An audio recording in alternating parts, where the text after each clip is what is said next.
Here's a black currant that I'm transplanted. It's already in here. Looks like there's a gooseberry involved in here too. But I had it over here and I had layered it. There's 3 or 4 plants in here now because I layered it. And I grabbed the end one off of here, and this branch is coming out of the rootstock at a parallel to the ground, so I'm going to go ahead and layer this. All I'm going to do is I'm going to try to do this without having using my hand, so I'm going to keep that picture on there. So I'm pushing it down at my foot. I'm just going over the top and packing the soil in. So now it's in there. These little branches here, they're all going to root right there, and I'll be able to dig those out at some point. Or maybe I'll just let them grow and let them get really big. Where's the tip? Here's the tip right here. I'm going to angle that tip up. I'll get a good... I keep taking that camera off because I'm looking at what I'm doing instead of the camera. So we can either turn this into 1, 2, 3, 4 more plants, or I'll probably just leave it here and let it grow. It'll have a fantastic root system. So here's another one that's pretty long.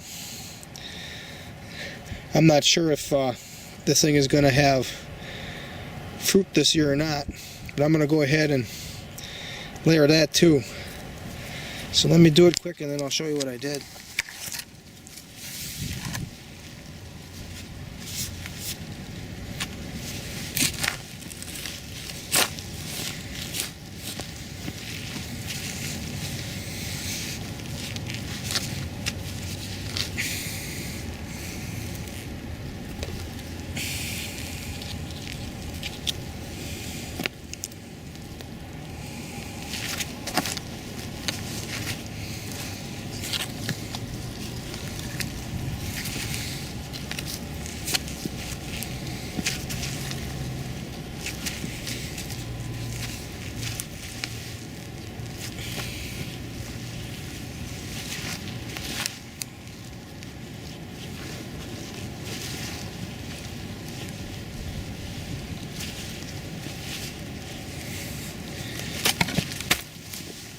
So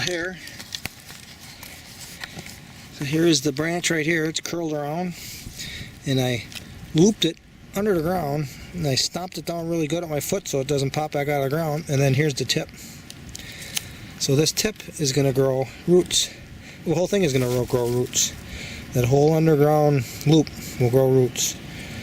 And at some point, I can clip this off right here, and it'll be a separate plant. Or I've seen it already where the plant just dies right there and separates. So that'll be a profitable exercise right there. High ROI. What I'm showing you here is a circle bed of skirret. And I actually harvested some radishes out of this last spring, and climbing peas were growing all around the perimeter, growing up from the inside of the fence. And it kind of incubated the skirret for a bit, fixed some nitrogen, and this skirret grew like mad. Wow. Big, long branches, way over my head. Way over my head. So probably within the next week or two, I'm going to pull the circle bed fencing out of here, and we're going to harvest that skirret. And each one of these plants are going to probably be growing, 8 to 10 or 12 little slips. And I just prepared this bed, and I'm going to transplant some of them into here. And I'll make a couple more because that'll probably... Well, how many plants are there? 1, 2, 3, 4, 5, 6, 7, 8, 9. 8 or 9. So if there's 8 times 8, there's 64 plants in there. And this one here, I should only put maybe 8 in here. So this skirret is just prolific. as all get out. And that doesn't include the roots. The roots of this, you know, the bigger, fatter roots are harvested, and the little skinny roots, so it doesn't pay to harvest those. So I'll have a system, or a root system that has a few slips growing on it that has a huge head start because it has these skinnier roots. So those are the ones that I want to transplant first, make sure that those are in a good spot. And then the little slips that I break off, they got teeny little roots, you can hardly see them. And I experimented with that last spring, and they grow into big plants too. So, not sure where I'm going to put them yet. I might put a little circle bed up there on top of this, between this pawpaw and persimmons. And maybe I have room for another one here. Yeah, I do. Put another one right alongside. So that'll be the 3 fencing that I have. I got 2 left over there, so I can do that. And then this big one here, I want to transfer the skirret out of here and put something else in there, just kind of a rotation thing. I gotta find a place for that yet. Since we're talking about persimmons and pawpaw, that's the biggest pawpaw on the property, and it's got to be close. And the persimmon actually blossomed last year, but I didn't have a male.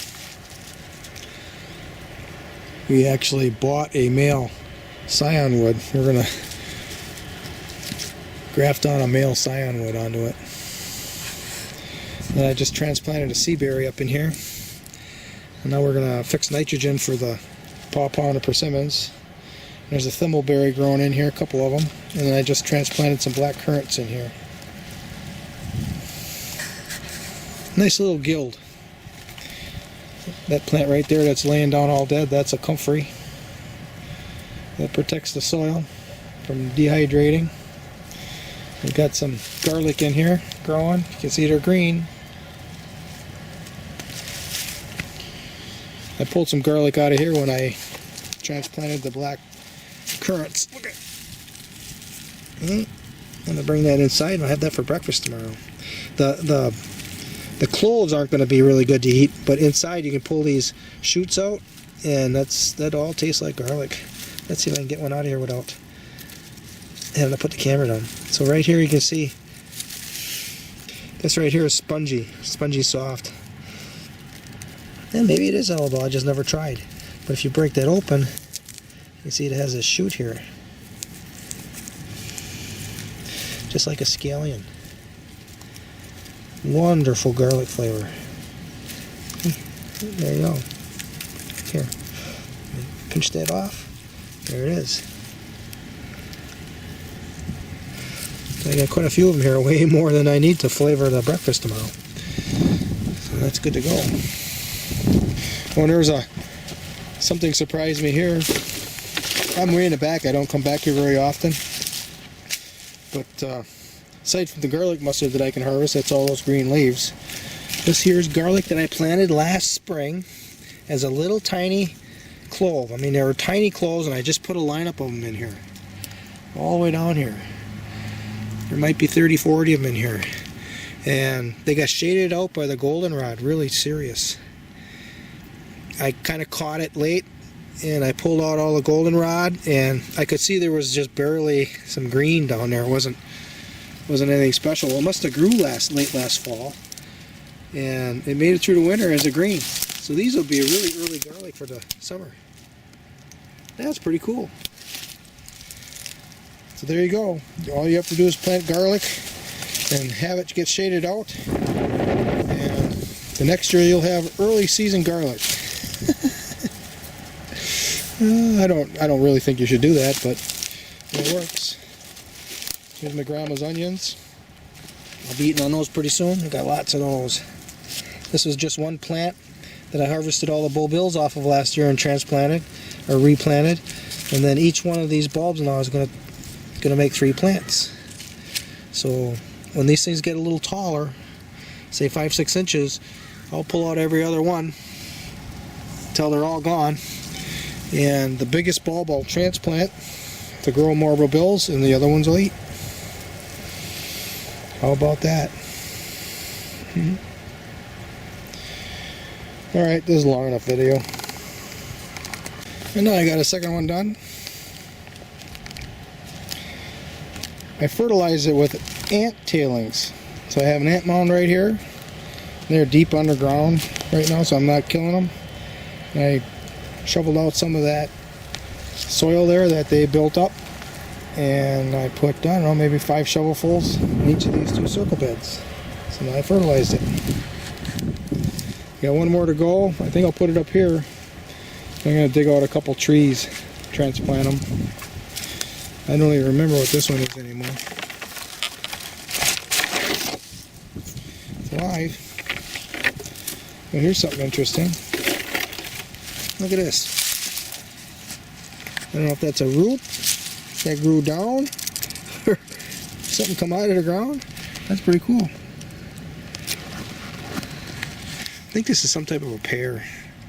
Well, this is the rootstock, and then this is the graft. I got a bunch of stuff from a local guy, and most of it died.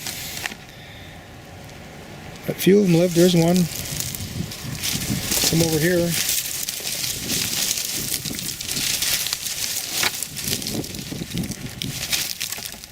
That one looks like it's dead. If it's alive, it's barely.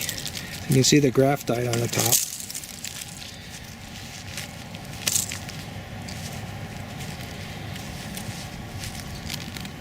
Common pear. So common pear is a rootstock. And he grafted a suckle pear on it, and the suckle pear graft died. Well, we'll see if that lives.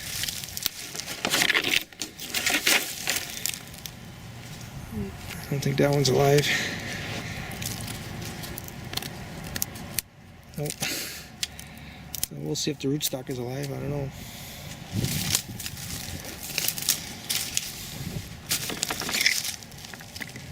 I think I got this from him too.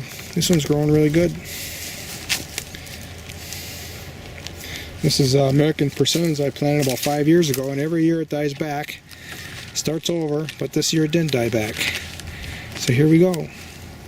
It's gonna go. Looks pretty good. There's another one over here. Yeah, that one's alive too. How about that? It's the first year it lived through the winter. Now it's gonna go. I need a male for this female here. I planted 5 when I planted this one, and 4 of them died. Then I planted 3 or 4 more, and they're bare. I think maybe one of those are alive, but it's not hardly growing. Every year I've been planting them, because that was planted in 2013. So I keep planting. Here's another one I just planted a year or 2 ago. They're in here somewhere, or else they're dead already. Oh, looks like over here there's another one. Right here. Yeah, it's alive. Here's another one right here. So I probably planted 20 or 25 of them back here, and that's really all I got to show for it. I just transplanted a pawpaw in there. There's another pawpaw this is a 2014 planting. So that's growing slow. Another pawpaw, that's probably 2015 planting in that green cage. That big plant there, that's all dead, that's a comfrey. I got about 20-25 plants back there that are comfreys. That's a 2014. That's a 2014 PawPaw. Late. I transplanted that probably in August. I don't see any more.